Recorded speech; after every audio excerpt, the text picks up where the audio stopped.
Well folks, the votes are mostly counted, the all-dressed chips are mostly eaten, and Canada has itself a new Prime Minister. Surprise, it's Mark Carney. Remember him? He used to run our money. Now he runs the whole shebang.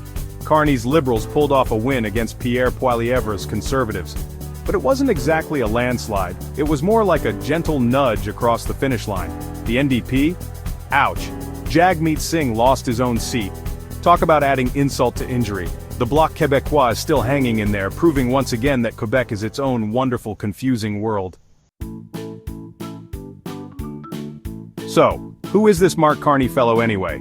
Well, he's a bit of a financial whiz kid. He ran the Bank of Canada. Then he hopped across the pond to run the Bank of England. Talk about a promotion. After that, he decided to try his hand at politics. And why not? Running a country is basically like managing a giant bank account, right? Don't tell the economists I said that. Carney promised to stand up to that guy down south. You know who I'm talking about. He also promised to tackle the cost of living crisis. Apparently Canadians like the sound of that.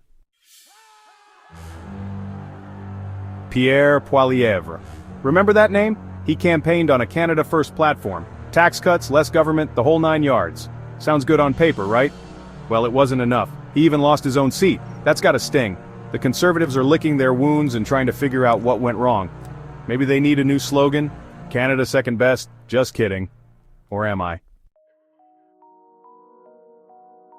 Before we get too far ahead of ourselves, let's take a moment to remember the guy who used to have the top job, Justin Trudeau. Love him or hate him, you gotta admit, the man knew how to rock a pair of colorful socks. He legalized weed, he put more women in cabinet, and he tried to fight climate change.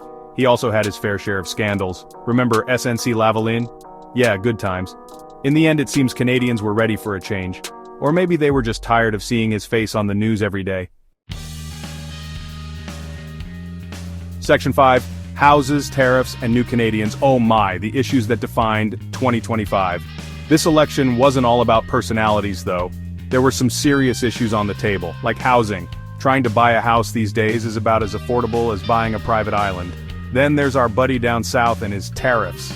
He's like that friend who borrows your lawnmower and then charges you a rental fee. And let's not forget about immigration. Canada's welcoming a lot of newcomers these days, which is great. But it also puts a strain on housing, healthcare, and those all-important poutine reserves. Section 6. Déjà vu, eh? Echoes of elections past. This whole Carney versus Poilievre thing feels a bit familiar, doesn't it? It's like a remake of an old movie. We've seen this two-party showdown before. Remember the 1990s? Jean Chrétien and the Liberals were battling it out with the Reform Party and the Bloc Québécois. Good times. Or how about the 1980s? Free trade was the big issue back then, just like it is today. The more things change, the more they stay the same, eh? Section 7. What's next, Canada? Navigating a world on edge. So, what does the future hold for Canada? Good question. The world's a pretty crazy place these days. We've got climate change, economic uncertainty, and enough geopolitical tension to make a diplomat break out in hives. Carney's got his work cut out for him. He's got to deal with that tariff-happy friend of ours down south. He's got to find a way to make housing affordable again. And he's got to do it all while keeping Canadians united and optimistic. No pressure.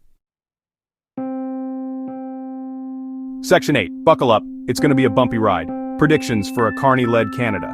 So, what can we expect from a Carney government? Well, he's a bit of an unknown quantity. He's never held elected office before. Will he be a steady hand on the tiller, or will he be in over his head? One thing's for sure, it's going to be interesting. The Conservatives are going to be a force to be reckoned with in opposition. And the NDP, well, they'll be somewhere, probably still fighting for electoral reform. Section 9. Your turn, Canada. So, there you have it, folks. The 2025 election is in the books. But this is just the beginning. What do you think of our new Prime Minister? Are you excited? Terrified? Somewhere in between?